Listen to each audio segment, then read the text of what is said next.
अस्सलाम वालेकुम जी and welcome to law it's. उम्मीद है कि आप सब खैरियत से होंगे।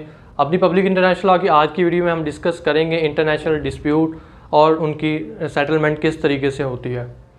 पहले तो हमें ये पता होना चाहिए इंटरनेशनल डिस्प्यूट से क्या मुराद है। जब भी दो या दो से ज़्यादा स्टेट्स या फिर जब भी दो या दो से ज़्यादा सब्जेक्ट्स ऑफ इंटरनेशनल लॉ कहने का मकसद यह है कि इसमें सारी इंटरनेशनल ऑर्गेनाइजेशन और जो दूसरे नॉन स्टेट एक्टर्स होते हैं वो भी इसमें शामिल हो जाते हैं। तो जब भी दो या दो से ज़्यादा सब्जेक्ट्स ऑफ इंटरनेशनल लॉ आपस में किसी पॉइंट के ऊपर डिसएग्री करें, वो पॉइंट मैटर ऑफ फैक्ट भी हो सकता है, वो पॉइंट जो है मैटर ऑफ लॉ भी हो सकता है। तो ऐसी सूरत में जब उनके दरमियान में डिसएग्रीमेंट पैदा हो जाए तो वहाँ पर इंटरनेशनल डिस्प्यूट अराइज होता है। फॉर एग्जांपल एक स्टेट जो है वो की क्लेम करती है किसी दूसरी स्टेट के खिलाफ, और जो दूसरी स्टेट है वो उस क्लेम को काउंटर क्लेम करती है या फिर रिफ्यूज़ कर देती है उस क्लेम को मानने के लिए, तो वहाँ पर एक इंटरनेशनल डिस्प्यूट अराइज हो जाता है।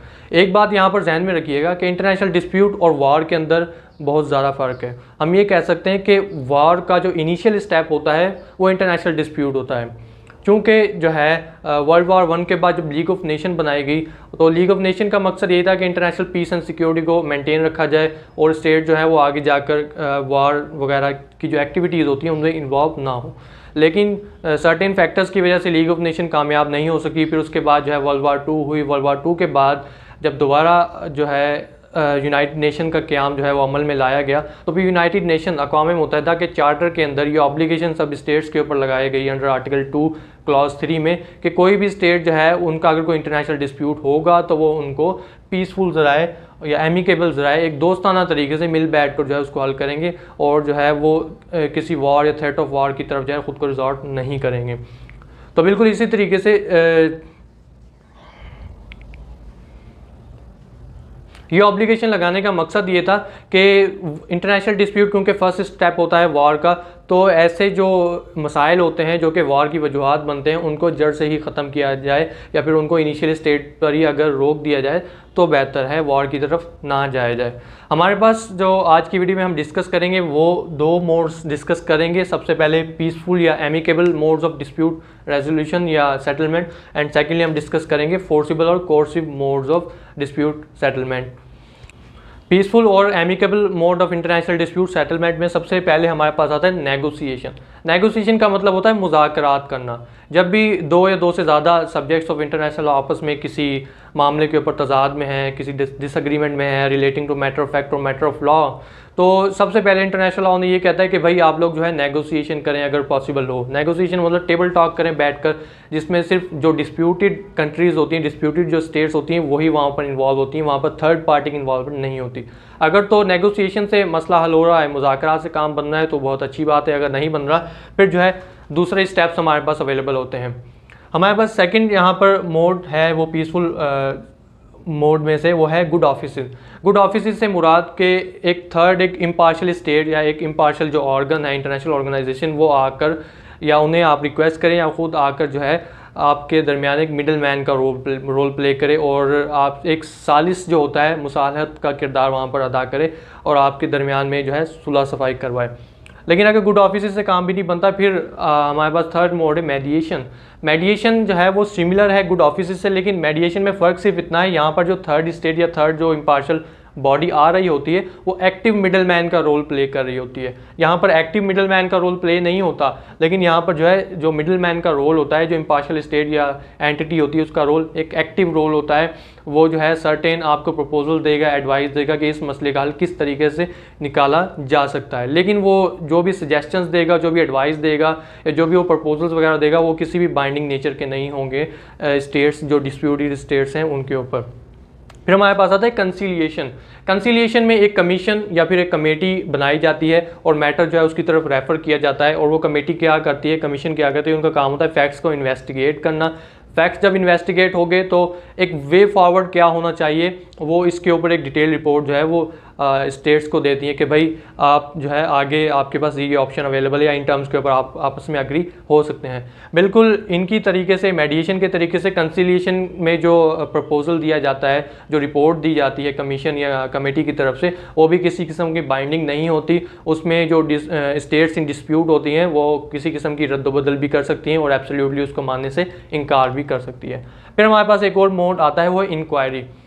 इंक्वायरी अक्सर आपने देखा होगा कि जब दो स्टेट्स के दरमियान में जो है कोई मसला पैदा हो जाता है, इंटरनेशनल डिस्प्यूट अराइज हो जाता है, तो वहाँ पर वो क्या कहते हैं कि इम्पार्शियल बॉडी को बुलवाकर वहाँ जो है मैटर्स की इंक्वायरी करवाते हैं, इन्वेस्टिगेशन करवाते हैं। तो इंक्वायरी का मकसद सिर्फ ये होता है कि फैक्ट्स को इन्वेस्टिगेट करना कि असल हकायक हैं क्या, ठीक है।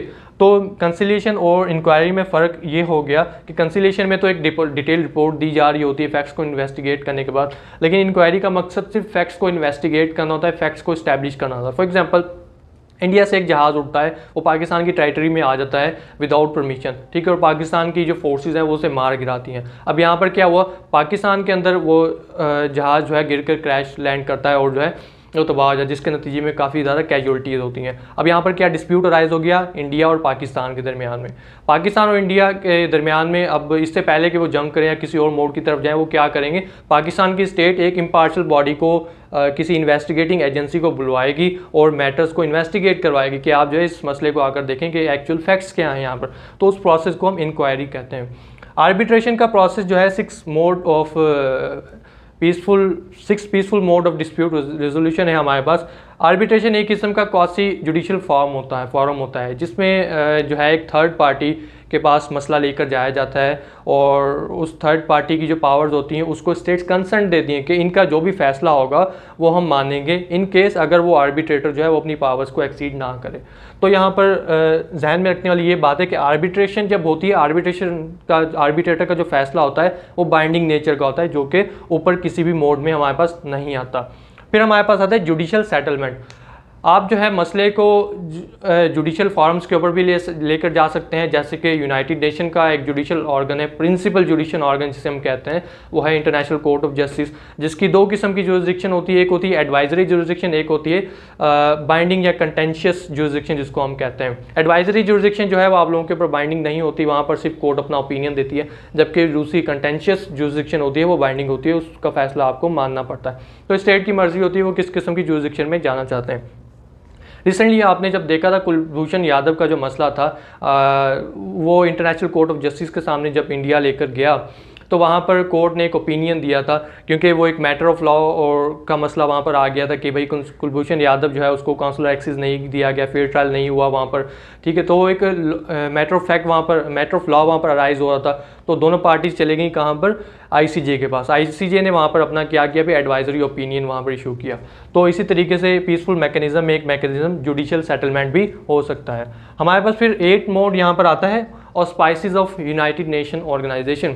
यूनाइटेड नेशन के जो दूसरे इदारे हैं जैसे जनरल असेंबली हो गया, यूनाइटेड नेशन सिक्योरिटी काउंसिल हो गया, इनके सामने भी स्टेट जो है वो अपना मसला लेकर जा सकती हैं, या फिर जो है अगर इंटरनेशनल सिक्योरिटी या पीस का मसला है तो यूनाइटेड नेशन सिक्योरिटी काउंसिल जो है उसको इतने इख्तियारात होते हैं कि वो रेयर सर्कमस्टेंसेस में अगर तो थ्रेट है इंटरनेशनल पीस एंड सिक्योरिटी को, तो वो जो है खुद अपने बिहाफ पर मतलब सो मोटो एक्शन लेकर वहाँ इंटरवीन कर सकती है और जो है उस मसले के हल के लिए तदाबीर निकाल सकती है। और अगर UNSC की रेजोल्यूशन होगी तो वो जाहिर है वो बाइंडिंग किस्म की होगी। फिर हमारे पास आ जाता है फोर्सिबल या फिर coercive mode of dispute resolution. वो कहावत आपने सुनी होगी कि अगर घी जो है सीधी उंगली से नहीं निकलता तो उंगली को टेढ़ा करना पड़ता है। तो बिल्कुल यहाँ सेम एग्जांपल है। पहले तो ये चीज़ जो है आपको क्लियर होनी चाहिए कि भाई इंटरनेशनल लॉ के अंदर फोर्स का यूज़ बिल्कुल प्रोहिबिटेड है। इन केस अदरवाइज आप अपना सेल्फ डिफेंस कर रहे हो, सिर्फ उस टाइम पर अलाउ होता है यूनाइटेड नेशन के चार्टर के अंदर। जैसे कि हमने ये सारे जो मोड्स पर है डिस्प्यूट रेजोल्यूशन के, सारे पीसफुल एमिकेबल वेज थे, जो कि article 2 clause 3 of United Nation Organization जो है ऑब्लाइज करता है सब स्टेट्स को। लेकिन अगर इनसे जो है डिस्प्यूट रिजॉल्व नहीं होता तो स्टेट जो है इन तरीक़ों की तरफ जा सकती है, लेकिन ये तरीके लॉफुल नहीं है किसी भी तरीके से। हर स्टेप में जो है किसी किस्म की एग्रेसिवनेस जो है वो आपको मिलेगी।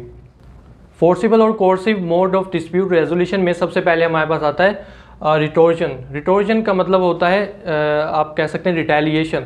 यहाँ पर जो स्टेट्स होती हैं उनका मकसद अगली स्टेट को, जो रॉन्ग डूइंग स्टेट है या फिर जो दूसरी से जो कि आपकी टर्म्स के ऊपर जो है सेटिस्फाइड नहीं हो रही, आपके मुतालबात नहीं मान रही, उनके खिलाफ जो है आप जवाबी कार्रवाई करते हैं, रिटेलिएशन यहाँ पर करते हैं, ठीक है। रिटेलिएशन एक बात याद रखें कि रिटेलिएशन यहाँ पर जो रिटोर्शन है वो अनलॉफुल नहीं होती, अनफ्रेंडली हो सकती है। अब अनफ्रेंडली किस तरीके से, यहाँ पर जैसे कि आप डिप्लोमेटिक अपने जो रिलेशंस है वो ख़त्म कर दें, आप अपने जो नॉन बाइंडिंग किस्म की कमर्शियल नेचर की जो ट्रीटीज़ होती हैं उनको आप विड्रा कर दें। ट्रैफिक कंसेशन जो आपने उससे रिलेटेड जो ट्रीटीज़ की होती हैं आप उनको जो है फिल वक्त के लिए जो है बाइकआउट कर दें। जैसे कि आपने देखा होगा पाकिस्तान और इंडिया के दरमियान में जब कश्मीर के इशू को लेकर जो है थोड़ा इंटरनेशनल डिस्प्यूट अराइज हो रहा तो पाकिस्तान ने जो है अपने सिफारत खाने वहाँ से ख़त्म कर दिए थे इंडिया से, ठीक है। और फिर उसके बाद जो है पाकिस्तान ने इंडिया के साथ जो इंपोर्ट एक्सपोर्ट होता है उस पर भी काफ़ी ज़्यादा पाबंदियाँ लगा दी थी। तो वो जो था वो एक अनफ्रेंडली तरीका था, ठीक है, जिसमें हमारा पर्पस इनडायरेक्ट तरीके से उस स्टेट को इंजर करना होता है। हम एक किस्म की यहाँ पर बाइकआउट अपनी एक किस्म की कंडमनेशन शो कर रहे होते हैं यहाँ पर।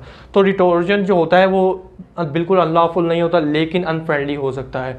सेकेंडली हमारे पास आता है रेप्रिसल। रेप्रिसल का मतलब होता है मुंह तोड़ जवाब देना।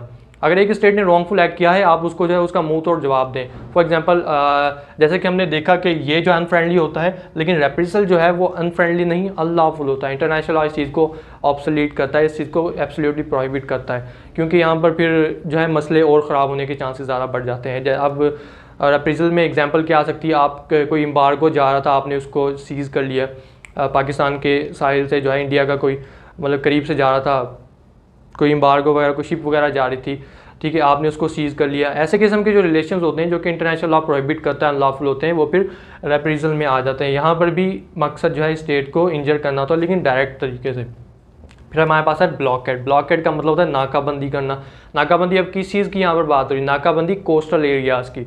अक्सर जो है स्टेट्स क्या करती हैं कि जो कोस्टल एरियाज़ होते हैं, रॉन्ग डूइंग स्टेट या दूसरी स्टेट जो कि आपके मुतालबात नहीं मान रही, उसके कोस्टल एरियाज़ के ऊपर इनग्रेस और इग्रेस की पाबंदियां लगा देती हैं। इनग्रेस इग्रेस से मुराद ना अंदर कोई जा सकता है और ना ही बाहर कोई आ सकता है। उसमें फिर सर्टेन कमोडिटीज़ पर वो लगाएं या फिर जो है इवन एब्सोल्यूट तरीके से लगाएं, वो फिर कंडीशन जो है वहाँ पर सेटल होती हैं। तो ब्लॉकेड के ज़रिए भी जो ब्लॉकेड भी एक किस्म का फोर्सिबल या कोर्सिव मैकेनिज्म होता है जिसमें स्टेट जो है वो एक किस्म की जवाबी कार्रवाई ही कर रही होती है कोस्टल एरियाज़ पर नाकाबंदी करके, पाबंदी लगाकर। लेकिन इसमें जो है वो फिर बताना होता है कि किन किन एरियाज़ के ऊपर जो है आप ये नाकाबंदी करेंगे और किस टाइम तक जो है नाकाबंदी रहेगी, ठीक है, और किस नेचर की होगी, कि कौन कौन सी कमोडिटीज़ अलाउ होंगी, कौन कौन सी नहीं होंगी। फॉर एग्जांपल मेडिकल सप्लाईज हैं, इनको जनरली एग्जाम्पशंस होती है, लेकिन जो एनिमी शिप्स वगैरह होगी या दूसरी जो शिप्स मिलिट्री से रिलेटेड होगी उनके ऊपर तकरीबन पाबंदियाँ लगाई जाती हैं। तो ये हमारा हो गया ब्लॉकेड। ब्लॉकेड अब इंटरनेशनल लॉ के अंदर ब्लॉकेड भी अलाउ नहीं है, लेकिन जो लीगल ज्यूरिस्ट जो है वो ये कहते हैं कि भाई जंग से तो बेहतर ये है कि आप जो है नाकाबंदी कर लें, क्योंकि जंग जो है एक एग्रेवेट फॉर्म हो जाती है। अगर जो ब्लॉकेड से भी काम नहीं बनता फिर आती है इंटरवेंशन। आपको जो है उस कंट्री के मामला में इंटरवीन करना पड़ेगा। फॉर एग्जाम्पल पाकिस्तान और इंडिया के दरमियान में जो कश्मीर का इशू चल रहा है, या फिर जो है फ़लस्तीन और जो इसराइल के दरमियान में जो इश्यूज़ चल रहे हैं, वहाँ पर कोई दूसरा स्टेट आकर क्या करता है, इंटरवीन कर देता है। पाकिस्तान जाकर इंडिया में इंटरवीन कर देती है। इंटरवीन करने का मकसद ये होता है कि जो सूरत हाल है वो वैसी बनाना जैसी आप चाहते हैं। जो रॉन्ग डूइंग स्टेट है, जो स्टेट आपके मुतालबात नहीं मान रही सीधे तरीके से, उसको जो है फिर फोर्सिबल तरीके से अपने मुतालबात के ऊपर अग्री करवाना, इस चीज़ को है इंटरवेंशन हम कहते हैं। उसके इंटरनल अफेयर्स में जो है मुदाखलत करके। अगर इंटरवेंशन से भी काम नहीं बनता फिर आखिरी जो हल हमारे पास बचता है वो है वॉर, कि जंग की आप जो है शुरुआत कर दें। War is the ultimate sanction of international. जब कोई भी ज़राए आपके पास नहीं बचते, कोई भी तरीका आपके पास नहीं बचता, तो फिर एक ही रास्ता होता है, वो है जंग। जंग करके जो है आप जो भी कॉन्करिंग स्टेट होगी उसके ऊपर जो है मतलब कॉन्करिंग स्टेट होगी वो अपनी टर्म्स जो है वहाँ पर इम्पोज कर देगी, फिर जो भी डिफीटिंग स्टेट होगी उसके ऊपर। लेकिन एक बात याद रखें, वार जो है वो एब्सोल्युटली प्रोहिबिटेड है इंटरनेशनल लॉ के अंदर, यूनाइटेड नेशन के चार्टर के अंदर। क्योंकि यूनाइटेड नेशन का चार्टर जो है वो हमें एब्सोल्यूट एक किस्म की ऑब्लिगेशन ये देता है कि आपने जो है फोर्स, इवन फोर्स तो क्या थ्रेट ऑफ फोर्स भी नहीं आपने करनी है, इन केस अदरवाइज़ आपको जो है सेल्फ डिफेंस करना पड़े। सेल्फ डिफेंस की सूरत में ये चीज़ें जो है अलाउ की जाती हैं, लेकिन वहाँ पर भी फिर प्रोपोर्शनैलिटी को देखा जाता है। तो ये थी हमारी आज की वीडियो, जिसमें हमने जो है इंटरनेशनल डिस्प्यूट क्या होता है, इसमें इंटरनेशनल डिस्प्यूट में और वार में क्या फ़र्क है, एंड थर्डली हमने ये देखा कि पीसफुल मोड्स कौन से हैं डिस्प्यूट रेजोल्यूशन के, और फोर्सिबल या फिर जो कोर्सिव मोड्स हैं वो कौन से हैं इंटरनेशनल डिस्प्यूट रेजोल्यूशन के।